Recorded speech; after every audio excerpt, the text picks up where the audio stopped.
बिस्मिल्लाहिर्रहमानिर्रहीम। अस्सलाम वालेकुम। क्या हाल है जी? आप सबके ठीक हैं? शुक्र अल्लाह पाक का जी, मैं भी बिल्कुल ठीक हूँ। नाश्ता हो रहा है बहुत ही अच्छा। मौसम जब अच्छा होता है तो नाश्ता बहुत अच्छा होता है। गर्मियों में तो बहुत ही ज़्यादा इस टाइम इतनी गर्मी लग रही होती है, और वैसे ही एक अजीब सी उलझन और ना चिड़चिड़ापन हो जाता है, क्योंकि मौसम की शिद्दत काफ़ी ज़्यादा होती है। गर्मी इतनी ज़्यादा होती है, और जिस चीज़ को हाथ लगाए ना सुबह, अक्सर लाइट्स नहीं होती, जिस चीज़ को हाथ लगाएं सुबह वो ख़राब ही मिलती हैं। तो तब भी मौसम मतलब मूड बड़ा ख़राब रहता है। खैर, अब आजकल मौसम अच्छा है। रात में आए थे नान, खमीरी नान आए थे, तो मैंने ये रख दिए थे सुबह चाय के साथ। तो मेरी फ़ातिमा और मेरे हस्बैंड शौक से लेते हैं, तो मैंने सोचा कि इसे सुबह इसके साथ देसी घी और पानी के साथ थोड़ा सा गरम करेंगे, ये बड़े अच्छे से क्रिस्पी से हो जाएंगे, चाय के साथ अच्छे लगेंगे। तो फ़िलहाल मैं बना रही थी चाय, और उसके साथ मैंने मेरे ख्याल में एक पराठा बनाया था, और आमलेट। आजकल सब्ज़ियाँ बहुत अच्छी आई हुई हैं। दिन में भी अगर ज़्यादा भूख हो ना, मैं तो दिन में भी ऑमलेट और एक कप चाय ले लेती हूँ ना, काम के बाद अक्सर भूख लगती है। अच्छा, जब से अभी मेरी हेल्पर गई है ना, तो मैं शुरू में मुझे काफ़ी दर्दों ने घेरा है, बहुत ही ज़्यादा तकलीफ़ रही है। मतलब इतने अरसे का मैंने जब खुद तरसी में आ के ना, तो मैंने काम छोड़ा है। तो मैं बीमारियों की दुकान बनती जा रही थी, और सेहत अलग ख़राब, जिस्म अलग ख़राब, और ज़हन अलग ख़राब रहता था। बल्कि ज़्यादा डिप्रेशन में रहने लग गई थी। अब काम में बिज़ी रहती हूँ ना, सच पूछें तो अब इतना ज़्यादा टेंशन भी नहीं होती। अब इतना ज़्यादा ज़हन जाता ही नहीं है कहीं पे, तो टेंशन ही इतनी नहीं रहती। बस ये काम में लगी रहती हूँ ना, तो ज़हन उसी तरफ ही रहता है। तो बहुत ही अच्छा सा मेरा वक्त गुजर जाता है। बस उस टाइम ज़रा तंगी होती है, जिस टाइम थोड़े मेहमान आ जाते हैं, या मुझे खुद को कई बार जाना होता है ना, तो वापसी पे थोड़ी एनर्जी कम होती है। तो काम अगर रखा हो ना, फिर ज़रा टेंशन होती है। अदरवाइज़ मैं खुद ही अब मैनेज कर लेती हूँ ना, बल्कि मुझे बड़ा अच्छा लग रहा है खुद काम को देखना, खुद हर चीज़ पे नज़र रखना। हर चीज़ खुद मेरी नज़र में है। मुझे पता है कि मैंने अब कहाँ कैसे किस चीज़ को किस टाइम मैंने साफ़ करना है, किस टाइम उसकी जगह बदलनी है, किस टाइम आज मेरा क्या रूटीन है, या आज मैंने कौन सा जो टास्क है वो मैंने अपने घर का पूरा करना है। रात में मैं अगर कोई काम मुझसे छूट जाए, तो मैं सुबह फिर सबसे पहले नाश्ते के बाद मेरे जहन में होता है, मैंने वहीं से स्टार्ट करना होता है काम। तो बस वो एक ही टाइम वाली हेल्पर आती है, तो वो अपना हिस्से का काम करती है, और मैं साथ साथ में अपने हिस्से का काम करती हूँ। तो खैर, बहुत ही अच्छी गुजर रही है जी। मैं आजकल सोच रही थी कि मैं ज़रा अपने घर को डीप क्लीन करूं, क्योंकि मेरा घर काफ़ी टाइम से, गर्मियां थी ना, तो और एक पिछले दिनों मैंने ज़रा ज़हनी दबाव भी बहुत ज़्यादा था मुझ पे। थोड़ा हालात की वजह से, थोड़ा मेरी अपनी फ़िज़िकल कंडीशन ऐसी नहीं थी, बीमारियां काफ़ी ज़्यादा मुझे हो रही थी, तो इस वजह से भी मैं ज़रा अपसेट थी। खैर, ये मैं उस दिन ये मैं मुल्तान से मैंने लिया था इसका $1 शॉप से। तो ये बड़ा अच्छा है स्प्रे। तो मैं इसे बहुत ही, मतलब पहले तो मैंने सोचा कि ये पता नहीं क्या है, लेकिन जब मैंने देखा तो ये बहुत ही अच्छा सा एक स्प्रे था, तो मैंने कहा मैं ये ले लेती हूँ। इसे बहुत ही अच्छा स्प्रे होता है। तो यहीं पे मैं आज अपनी टेबल साफ़ कर रही थी। अच्छा, मेरी जो मीडिया वॉल है ना, ये इस पर डीको पेंट हुआ है, साथ में पैनल है। लेकिन डीको पेंट पे अक्सर फातिमा के हाथ में अगर पेन होता है तो वो इसे बख्शती नहीं है। इसके दराज में भी काफ़ी उसने पेन से लिखा हुआ है। बच्चे जब लिखने मतलब स्टार्ट करते हैं ना, तो उनकी आदत होती है, जब उनके हाथ में पेन होता है ना, वो दरवाजे पे, दीवारों पे, मतलब ऐसी हर जगह पे वो लिखना स्टार्ट कर देते हैं, जो कि बाद में रिमूव करना बहुत मुश्किल होता है। लाइनिंग ज़रूर मुझे चाहिए थी, लेकिन पहले मैंने छोटी वाली रखी हुई थी। मैंने कहा इससे थोड़ी बचत हो जाएगी। मैंने 2 रोल में लेके आई थी, एक पे लेमन बने हुए थे, वो तो मुझे इसके लिए कुछ सूट नहीं कर रहे थे। मतलब वो तो मुझे लग रहा था कि फ्रिज में ही अच्छे लगेंगे। ये पिंक था रोल, ये मैंने खोला तो इसका साइज़ थोड़ा सा छोटा था, लेकिन मैंने सोचा कि चलो अच्छा ना लगने से कुछ लगना बेहतर है, और कुछ तो इसकी बचत हो जाएगी। आजकल मौसम अच्छा हुआ है, थोड़ा चेंज हुआ है, परिंदों ने अचानक से अपनी बोलियां तब्दील कर ली और इतना प्यारा बोलते हैं ना। इस टाइम मेरे घर पे ना बहुत ही ज़्यादा रौनक होती है। एक तो मैं इन्हें दाना डालती हूँ, मतलब कोई अगर रोटी बच जाए उसके छोटे छोटे वो करके डालती हूँ दही में मिक्स करके, तो इतने ज़्यादा परिंदे आते हैं। और गुलैरियाँ वो अक्सर आ जाती हैं, वो अक्सर मेरे गेट पे ना इधर की उधर फिर रही होती हैं, इधर से उधर फिर रही होती हैं। मैं जब भी जाती हूँ ना आहट से ये ज़रा कॉन्शियस हो जाती हैं, भाग जाती हैं, लेकिन मैं इन्हें चोरी चोरी देखती हूँ, मुझे ये बड़ी प्यारी लगती हैं। फ़िलहाल मीडिया बॉल जी मेरी कुछ ऐसे मैंने इसे साफ़ करी है कि है अच्छे से बिल्कुल, और फिर मैंने जो चीज़ें यहाँ पे रखनी थी वो रखी हैं। कुछ तो बचत हो जाएगी राइटिंग से, मतलब कुछ तो इसकी हिफाजत हो जाएगी। अभी मैं आ गई हूँ किचन में, और किचन में जो मेरी थर्ड वाली ड्रॉ थी, 2 वाली तो मैंने उस दिन ठीक कर ली थी, लेकिन तीसरी वाली अभी मेरी रहती थी जो कि मैंने करनी थी। ये मेरी नज़र में थी, मैंने कहा तीसरी वाली में सिर्फ मेरे खाली डब्बे होते हैं जो मैंने रखने होते हैं। उस दिन नादी की वीडियो में भी मैंने देखा कि वो भी किचन की सफाई में लगी हुई है। आजकल हमारा यही काम है, हम डीप क्लीनिंग में लगे हैं। बल्कि हमारा क्या, सबका मौसम चेंज होती है ना, तो बड़ा ही दिल करता है कि घर को इधर से देखें, इधर से साफ़ करें, इधर से चेंजिंग करें, उधर से चेंजिंग करें। तो मैंने बस एक एक करके 2-2 करके ड्रॉर्स को सेट किए। यहाँ पे मेरी इतनी ज़्यादा खाली डब्बों की भरमार थी, मतलब जो बर्तन मेरी बहुत कम यूज़ होते हैं वो वाले इधर रखे होते हैं, तो मैं फिर उन्हें ही सेट कर रही थी। और ख़ास तौर पे जो डिस्पोजेबल हैं उनके इतने ज़्यादा कवर इकट्ठे हुए थे, डब्बे कम थे और कवर ज़्यादा थे, तो मैंने फिर उन्हें ही सॉर्ट आउट किया जो बिल्कुल ही काम के नहीं थे। मैंने कहा उन्हें फेंक देती हूँ कि कोई भी चीज़ हम हमेशा तो अपने घरों में नहीं रख सकते, या कभी हमें ऐसा लगता है कि ये चीज़ काम आएगी हम रख लेते हैं, ये चीज़ नेक्स्ट में कभी भी काम आ सकती है, रख लेते हैं। तो ये करते करते ना बहुत ज़्यादा हम क्लटर इकट्ठा कर लेते हैं, तो वो फिर एकदम से लगता है कि अब बोझ हो गए, अब कुछ ज़्यादा हो गया, अब करें काम और देखेंगे ये कहाँ पे क्या मैस हो रहा है, तो बस उससे निकालें। तो मैं यही कर रही हूँ, ढक्कन अलग कर रही हूँ और डब्बे अलग कर रही हूँ।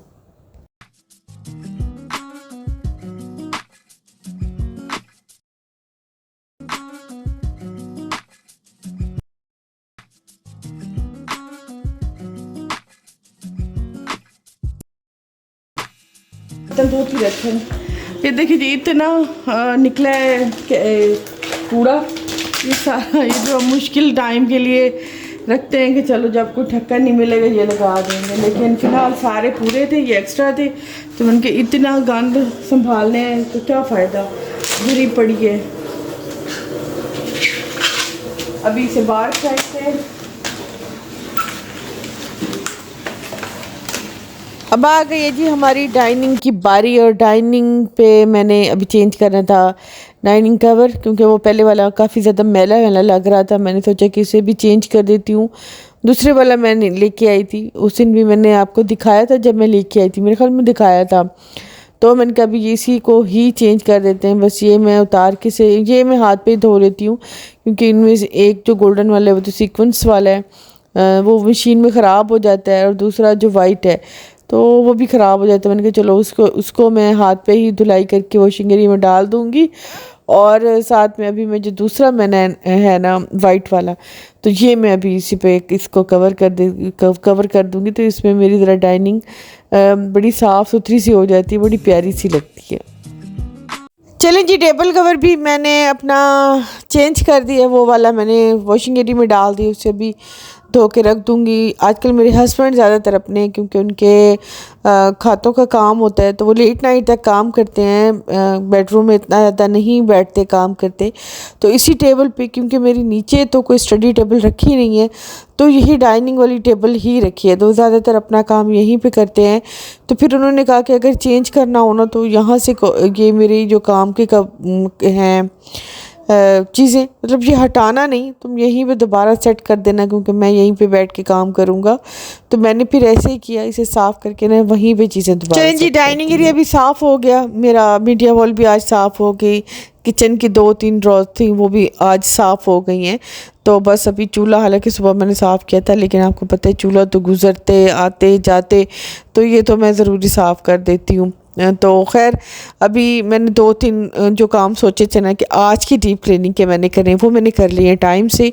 तो ये किस तरह घर भी साफ़ रहता है, नज़र में भी रहती है, हर चीज़ साफ़ हो जाती है और इतना ज़्यादा बोझ भी नहीं पड़ता। क्योंकि अगर हम सारा दिन ही एक ही काम डीप क्लीनिंग में लगे रहेंगे ना, तो किचन में कब जाएंगे, खाना कब पकेगा, और फिर सारा दिन आपको पता है कि दूसरी चीज़ों के साथ किचन में टाइम पे जाना भी बहुत ज़रूरी है। खैर अभी आज मैंने बनानी थी पंजीरी और मैंने निकाला है जी देसी घी, और आज मैं बनाऊंगी पंजीरी। एक तो नादी को भी ज़रूरत थी, आपको पता है कि ये चिल्ले के बाद ही ज़्यादा ज़रूरत पड़ती है इसकी, मौसम के लिहाज से अभी मौसम भी थोड़ा अच्छा हो गया है तो अभी इसकी ज़रूरत है।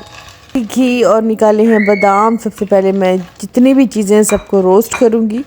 अच्छा, एक एक करके रोस्ट करना है क्योंकि ये एक कुछ चीज़ें बहुत जल्दी रोस्ट हो जाती हैं, उनका कलर चेंज होने लग जाता है, कुछ चीज़ें देर से होती हैं।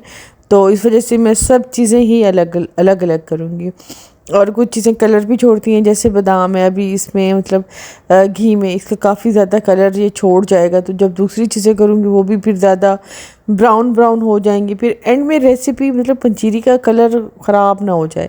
इस वजह से मैंने सबसे पहले बादाम डाले हैं, इन्हें मैंने अच्छे से घी में फ्राई किया है। अच्छा, मैं पूरी कोशिश करूँगी कि मैं किस तरह पंजीरी बनाती हूँ, हम सराइकी किस तरह से बनाते हैं, इसका प्रोसेस पूरा दिखाऊँ क्योंकि आजकल इसकी बहुत ज़्यादा ज़रूरत है। मौसम भी अच्छा है और वैसे ये हेल्थ के लिए भी बहुत ही ज़्यादा ज़रूरी है। इतने ज़्यादा हेल्थ इश्यूज़ हैं, हड्डियाँ कमज़ोर, पट्टे कमज़ोर, ब्लड ना होने के बराबर बन रहा होता है, और बीमारियाँ, शुगर, इतना ज़्यादा बंदों को बस इसने तो घेरा हुआ है।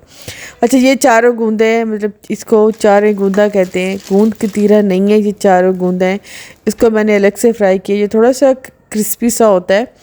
मतलब इसको जैसे ही फ्राई करेंगे ना तो ये बड़ा अच्छा सा क्रिस्पी सा हो जाएगा। आप इसे वैसे भी चखेंगे ना तो आपको मज़ा ही आ जाएगा।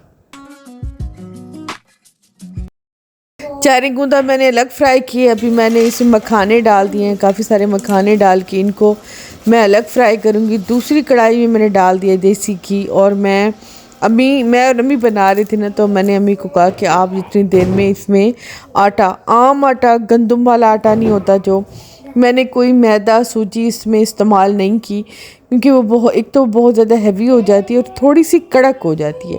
मतलब सूजी भी डालते हैं, मैदा भी कुछ लोग डालते हैं, लेकिन वो ज़्यादा कड़क सी हो जाती है। मैंने आम जो गंदम वाला आटा होता है वो लिया है, हम इसी में ही बनाते हैं। इसमें एक तो ये बड़ी हल्की और बड़ी ही मतलब नरम नरम बनती है, ये नहीं कि अकड़ी हुई, सर्दी में थोड़ा सा भी रखेंगे तो जैसे वो अकड़ जाती है, थोड़े से इसके टुकड़े बन जाते हैं, वो वैसा बिल्कुल ही नहीं होगा। ये इतनी ज़्यादा मज़े की होती है ना कि आप यकीन करें, अभी भी मेरे मुंह में पानी आ रहा है क्योंकि मैं अभी जब मैं वॉइस ओवर कर रही हूँ ना, तो ये मेरे घर में बची नहीं है, ये ख़त्म हो गई। मैं आपको इसकी रेसिपी शेयर कर रही हूँ, लेकिन ये अब मेरे घर पर नहीं है, ये तकरीबन ख़त्म हो गई है। मखाने, अच्छा मखाने जो है वो थोड़ी देर बाद ना अकड़ जाते हैं, इस वजह से मुझे फ़ौरन से इसे चॉप करना होगा। मखाने और चारे गूंदा इसको मैंने अलग अलग फ्राई करके ना, तो साथ में मैं चॉपर करती जाऊंगी और अम्मी उधर आटा भून रही है ना, तो जब आटे में हल्की सी खुशबू आने लगेगी ना, तो मैं ये ऐसे मोटी मोटी करनी है, बिल्कुल पीसना नहीं है, मोटी मोटी करनी है। जैसे चीज़ें भूनते हैं उन्हें चॉप करते हैं और उसमें डालते हैं मोटी मोटी, इसे बिल्कुल ठंडा मत होने दें वरना ये अकड़ जाएंगे और वैसे इसका रिज़ल्ट नहीं आएगा। थोड़े से चंक्स वाले होंगे फ्रूट, ड्राई फ्रूट, तो बहुत ही ज़्यादा अच्छे होंगे और खाने में भी बहुत मज़ेदार होंगे।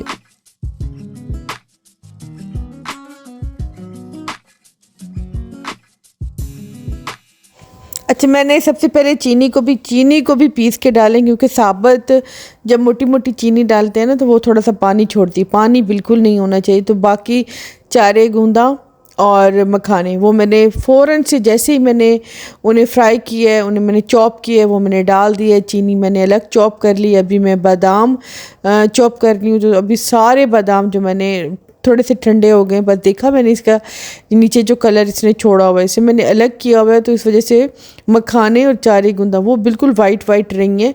और ये अलग बादाम मैंने फ्राई करके अभी इन्हें मैं चॉप करके ये भी डाल दूँगी।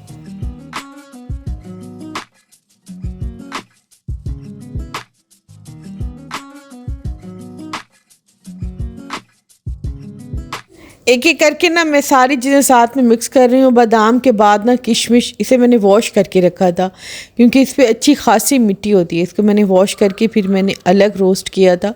इसको मैंने चॉप नहीं किया, इसको मैंने ऐसे ही डाल दिया। तो वैसे ही किशमिश है, तो इस बेचारी को क्या मैं चॉप करूँ, ये तो बिल्कुल हलवा बन जाएगा।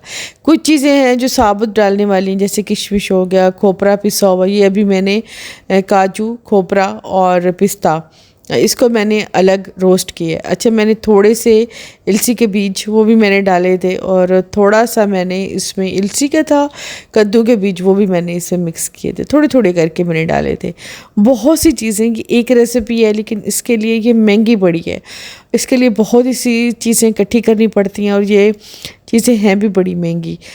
लेकिन अगर सर्दियों में थोड़ी सी अपनी हेल्थ पे तवज्जो दें, अगर थोड़ी सी ये चीज़ें ज़्यादा नहीं बना सकते तो कोई बात, ये थोड़ी सी फ्राई पैन में बना के रख लें, एक एक चम्मच ले लें। लेकिन अगर हम ये भी तो सोचें ना, जैसे मैं हेल्थ का इशू हुआ है ना, तो इतने ज़्यादा टेस्टों पे पैसे लगाए हैं, डॉक्टर की फ़ीसें अदा की हैं, परेशानी अलग, और जो घर की मतलब रूटीन लाइफ है वो अलग डिस्टर्ब होती है। इंसान ज़हनी तौर पे अलग इतना परेशान हो जाता है कि अल्लाह ना करे कुछ हो जाए, तो कैसे ये सब मैनेज करेंगे।